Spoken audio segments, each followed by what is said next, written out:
भगवान श्री जगन्नाथ की रथ यात्रा से जुड़े 14 आश्चर्यजनक तथ्य। उड़ीसा के पुरी में स्थित भगवान श्री जगन्नाथ जी का मंदिर पूरी दुनिया में अपनी अनोखी रथ यात्रा के लिए प्रसिद्ध है।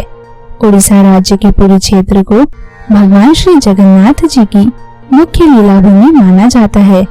भगवान श्री जगन्नाथ राधा और श्री कृष्ण की युगल मूर्ति के प्रतीक हैं। यहाँ बसा श्री जगन्नाथ जी का यह मंदिर अति प्राचीन, भव्य और विशालकाय है। रथ यात्रा के दौरान भगवान श्री जगन्नाथ के रथ को अपने हाथों से खींचना बेहद शुभ माना जाता है। अति प्राचीन नारद पुराण में भी भगवान श्री जगन्नाथ की इस रथ यात्रा में शामिल होने से मिलने वाले पुण्य का वर्णन मिलता है। प्रतिमां तत्र तम द्रष्टु स्वयं देवेना निर्मितम अनयसेना वै यान्ति भवनम में ततो नारः। नारद पुराण में दिए गए उत्तरखंड के 52वें अध्याय में श्री नारायण माता लक्ष्मी से पुरुषोत्तम क्षेत्र का वर्णन करते हुए कहते हैं, जो भी भक्त स्वयं भगवान के द्वारा बनाई गई इन मूर्तियों का दर्शन करता है उसे स्वतः ही मेरे पास आने का मार्ग दिखाई देने लगता है। रथ स्थम वामनम कैवा निर्वनम दृष्टि मात्र था। नारद पुराण के ही एक अन्य अध्याय में हर साल होने वाली इस रथ यात्रा का भी उल्लेख मिलता है, जिसमें कहा गया है कि जिस भी व्यक्ति ने भगवान श्री कृष्ण को उनके झूले में देखा हो, भगवान मधुसूदन को उनकी वेदी पर देखा हो और भगवान श्री जगन्नाथ को उनके रथ पर देखा हो, वह मनुष्य दोबारा इस धरती पर जन्म नहीं लेगा और उसे मोक्ष की प्राप्ति होगी।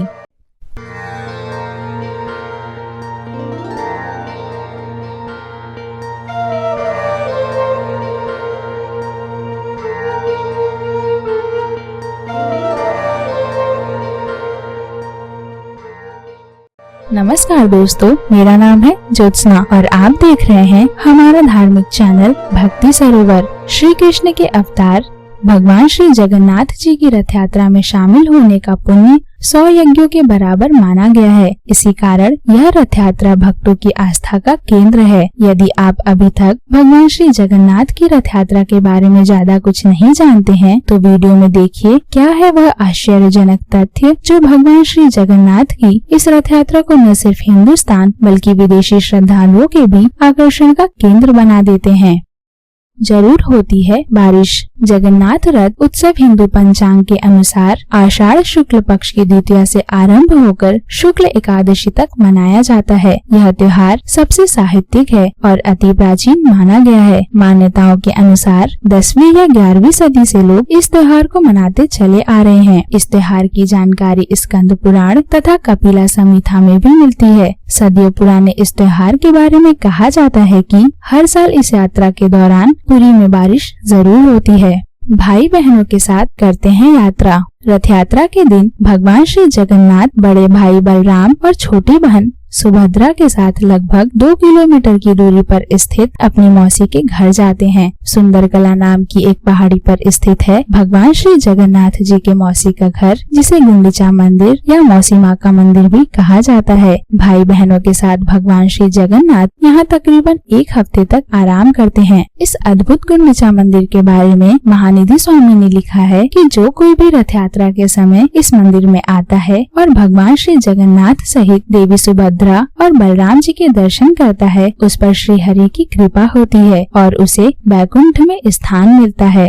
बुखार के समय 7 दिनों तक करते हैं आराम। रथ यात्रा शुरू होने से पहले 7 दिनों तक मंदिर के कपाट बंद ही रहते हैं। इसका कारण है भगवान श्री जगन्नाथ का बीमार हो जाना। माना जाता है कि रथ यात्रा से 7 दिन पहले भगवान को तेज बुखार हो जाता है, जिस कारण भक्तों को 7 दिनों तक उनके दर्शन की अनुमति नहीं होती है। 7 दिनों के बाद बुखार खत्म हो जाने पर भगवान श्री जगन्नाथ स्थान बदलने के लिए अपनी मौसी के घर गुंडिचा मंदिर जाते हैं। मूर्तियाँ आती हैं मंदिर से बाहर। हिंदू धर्म के किसी भी मंदिर में स्थापित मूर्तियों को मंदिर से बाहर नहीं लाया जाता है। दुनिया भर में भगवान श्री जगन्नाथ जी का यह इकलौता मंदिर है जहां तीर्थ स्थल से मूर्तियों को एक जगह से दूसरी जगह ले जाया जाता है। सभी धर्म के लोग करते हैं दर्शन। श्री जगन्नाथ जी के मंदिर में प्रवेश करने के लिए पहली शर्त है आपका जन्म से ही हिंदू होना। यदि आप हिंदू नहीं हैं, तो आप इस मंदिर में प्रवेश नहीं कर सकते हैं। अन्य धर्म और समुदाय के लोग मंदिर के दक्षिणी बाहरी द्वार से भगवान के दर्शन कर सकते हैं, लेकिन उन्हें यह दर्शन दूर से ही करने होते हैं। भगवान श्री कृष्ण में आस्था रखने वाले लोग जो भगवान के मंदिर में उनके दर्शन नहीं कर पाते, इस रथ यात्रा के त्योहार का पूरे वर्ष इंतजार करते हैं। इसी कारण विदेशों से भारी संख्या में कृष्ण भक्त रथ यात्रा के दौरान पुरी आते हैं और तब उन भक्तों को जिन्हें मंदिर में जाने की इजाजत नहीं है, उन्हें भगवान श्री जगन्नाथ मंदिर से बाहर आकर दर्शन देते हैं। भगवान और उनके रथ हर वर्ष होने वाली इस विशाल रथ यात्रा के लिए हर बार 3 नए रथ बनाए जाते हैं। इन सभी रथों का आकार, संरचना और रंग कभी नहीं बदले जाते। मतलब ये रथ सदियों से वैसे ही दिख रहे हैं जैसे आज दिखाई देते हैं। इन रथों के निर्माण का कार्य रथ यात्रा से कुछ दिन पहले और बैसाख के तीसरे दिन से ही शुरू हो जाता है। इन रथों के निर्माण में भारी मात्रा में नारियल की लकड़ियों की आवश्यकता होती है। हर वर्ष यह सारी लकड़ियाँ महानदी के पास स्थित जंगल से ही आती हैं। यह तीनों रथ अलग अलग रंगों के होते हैं। रथों के रंग से ही पता चलता है कि कौन सा रथ किसका है। जैसे कि लाल और पीले रंग के रथ में भगवान श्री जगन्नाथ यात्रा करते हैं, इसी प्रकार श्री बलराम जी लाल और हरे रंग के रथ में यात्रा करते हैं और बहन सुभद्रा लाल और काले रंग के रथ पर सवार होती है। मूर्तियों के रंग। भगवान श्री जगन्नाथ की मूर्ति का रंग काला है, वहीं बलराम जी की मूर्ति का रंग सफेद है और सुभद्रा जी की मूर्ति का रंग पीला होता है। रथों के नाम। भगवान की इस यात्रा में शामिल इन सभी रथों के नाम होते हैं। भगवान श्री जगन्नाथ के रथ का नाम नंदी घोष है और रथ के सारथी का नाम दारुक है। यह रथ 18 पहियों से बना हुआ है, जिसकी ऊंचाई तकरीबन 45.6 फीट और वजन लगभग 60 से 70 टन के आसपास होता है। यह रथ पीले रंग से रंगा हुआ होता है और भगवान के इस रथ को लकड़ी से बने 4 सफेद घोड़े खींचते हैं, जिनके नाम शंख, बलाहक, श्वेत एवं हरिदाशव है। रथ के रक्षक पक्षीराज गरुड़ हैं और रथ के ऊपर श्री हनुमान जी और नरसिंह जी का प्रतीक चिन्ह भी स्थित होता है। यह स्तंभ रथ की रक्षा का प्रतीक है। इसी प्रकार भगवान बलराम के रथ का नाम तालध्वज है। यह रथ 16 पहियों से बना हुआ होता है और लगभग 44 फीट ऊंचा होता है। इस रथ को लकड़ी से बने गहरे नीले रंग के 4 घोड़े खींचते हैं और इनके रथ पर महादेव जी का प्रतीक चिन्ह होता है। रथ के रक्षक वासुदेव जी हैं और इस रथ के सारथी का नाम मताली है।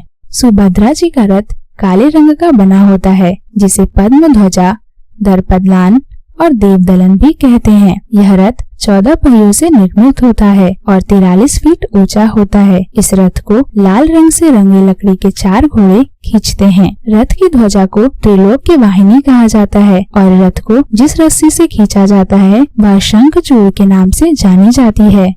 जब आगे बढ़ने से कर देते हैं इनकार। हर वर्ष रथ यात्रा के दौरान जब भगवान को मौसी के घर ले जाने की पूरी तैयारी हो चुकी होती है, तब भगवान श्री जगन्नाथ आगे बढ़ने से मना कर देते हैं। हर वर्ष यह घटना दोहराई जाती रही है। करीब 4000 भक्तगण नारियल से बनी लंबी रस्सियों के सहारे रथ को आगे की ओर खींचते हैं, लेकिन घंटों खींचने के बाद भी भगवान का रथ थोड़ा भी आगे नहीं बढ़ता है। तब वैदिक मंत्रोच्चार, पूजन और आराधना करने के बाद जय जय जगन्नाथ के नारे लगते हैं और तब यह रथ आगे की ओर बढ़ चलता है। पुरी के राजा लगाते हैं झाड़ू। भगवान के मंदिर से बाहर आने से पहले पुरी के राजाओं के वंशज आज भी सबसे पहले झाड़ू लगाते हैं। यह झाड़ू शुद्ध सोने से बनी होती है। रथ यात्रा के दिन सुबह के समय राजा इस झाड़ू से भगवान के रास्ते को साफ करते हैं और पुजारी पवित्र गंगा जल का छिड़काव कर रास्ते का शुद्धिकरण करते हैं। रास्ते के साफ होने के बाद रथों के आगे लगे अवरोधों को हटाकर रथों को यात्रा के लिए बाहर निकाला जाता है। भगवान की प्रिय मिठाई। चंद्र पखवाड़े के 9वें दिन भगवान श्री जगन्नाथ से मिलने माँ लक्ष्मी अपने सेवकों के साथ आती हैं और उनसे वापस पुरी चलने की विनती करती हैं। तब मौसी के घर से वापस लौटते समय उन्हें उनकी प्रिय मिठाई पोड़ा पीठा अर्पित की जाती है। माना जाता है कि भगवान श्री जगन्नाथ को खास तौर पर उड़ीसा में ही मिलने वाली यह मिठाई बेहद प्रिय है। रथ यात्रा का महत्व और श्री कृष्ण की यादें। भगवान श्री जगन्नाथ की यह रथ यात्रा जटिल भावनाओं का प्रतीक है। श्री कृष्ण रूपी भगवान जगन्नाथ इस दिन द्वारका से वृंदावन जाते हैं और अपने बिछड़े हुए पुराने साथियों से मिलते हैं। द्वारिका का महल भगवान श्री जगन्नाथ के निवास स्थान को दर्शाता है, जहाँ रहकर भगवान कलयुग में भी अपने भक्तों को आशीर्वाद देते हैं और उनके सभी कष्टों का निवारण करते हैं। वहीं मौसी का मंदिर वृंदावन को दर्शाने वाला माना जाता है, जहाँ कृष्ण के आने का इंतजार आज भी राधा रानी और उनकी अनंत गोपियाँ करती हैं। पुरी से गुंडीचा मंदिर की यह यात्रा श्री श्याम सुंदर के अपने मित्रों, सखा और श्री राधा रानी से मिलन की यात्रा होती है। यह 7 दिन भगवान की रासलीला, मिलन और उनके वृंदावन में बिताए गए पलों को फिर से याद करने के क्षण होते हैं। पुराणों में भी है रथ यात्रा का वर्णन। भगवान श्री जगन्नाथ का वर्णन कई पुराणों में भी मिलता है, जैसे स्कंद पुराण के पुरुषोत्तम महात्म्य में श्री जगन्नाथ जी की लकड़ियों से बनी इन मूर्तियों का वर्णन मिलता है। इसी प्रकार ब्रह्म पुराण और नारद पुराण में भी भगवान श्री जगन्नाथ और इस प्राचीन रथ यात्रा का उल्लेख मिलता है। इसके साथ ही सबसे प्राचीन ग्रंथ ऋग्वेद में भी इस जगह का वर्णन किया गया है। रामायण, महाभारत और ना जाने कितनी ही जगहों पर श्री जगन्नाथ मंदिर और उनकी अलौकिक रथ यात्रा का वर्णन मिलता है। क्या मिलता है भगवान श्री जगन्नाथ की रथ यात्रा में शामिल भर हो जाने से? नारद पुराण के दूसरे अध्याय में बताया गया है कि आखिर किस प्रकार के पुण्यों की प्राप्ति होती है भगवान श्री जगन्नाथ की रथ यात्रा में शामिल हो जाने से। हिंदू धर्म में सबसे बड़ा पाप ब्रह्म हत्या को ही माना गया है। कई बार स्वयं देवताओं को भी इस पाप से छुटकारा नहीं मिलता है, लेकिन नारद पुराण के अध्याय 2 और छंद 61 के अनुसार भगवान श्री जगन्नाथ की रथ यात्रा में शामिल हो जाने से ही ब्रह्म हत्या जैसे दोष से भी मुक्ति मिल जाती है। अध्याय 2 और छंद 35 में कहा गया है कि भगवान श्री जगन्नाथ की रथ यात्रा में शामिल होने से पूरी पृथ्वी की 3 बार परिक्रमा करने के बराबर पुण्य मिलता है।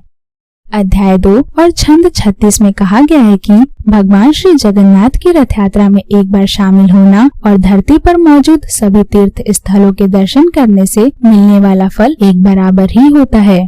अध्याय 2 और छंद 37 से 41 में बताया गया है कि धरती पर स्थित सभी तीर्थों में स्नान करने से जो पुण्य मिलता है वह पुण्य एक बार रथ यात्रा में शामिल हो जाने भर से ही मिल जाता है। अध्याय 2 और छंद 42 में कहा गया है सभद्रम सबलम कृष्णाते यान्ति भवनम हरे। इसका अर्थ है कि वह लोग जो भगवान श्री कृष्ण को सुभद्रा और बलराम के साथ रथ में बैठे हुए गुंडीचा मंदिर की तरफ जाते हुए देखते हैं, उन्हें भगवान हरि के बैकुंठ लोक में स्थान मिलता है।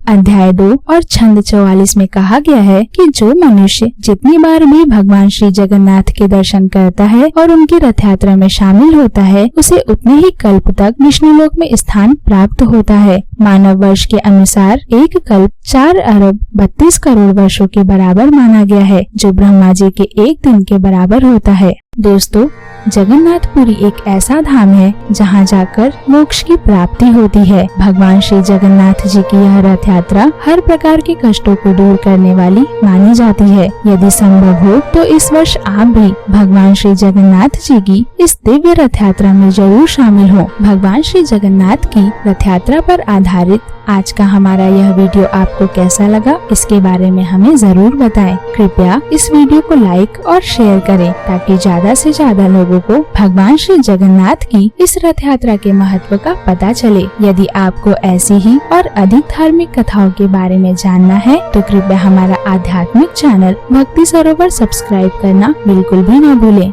हम आपसे जल्दी ही दोबारा मिलेंगे। धन्यवाद।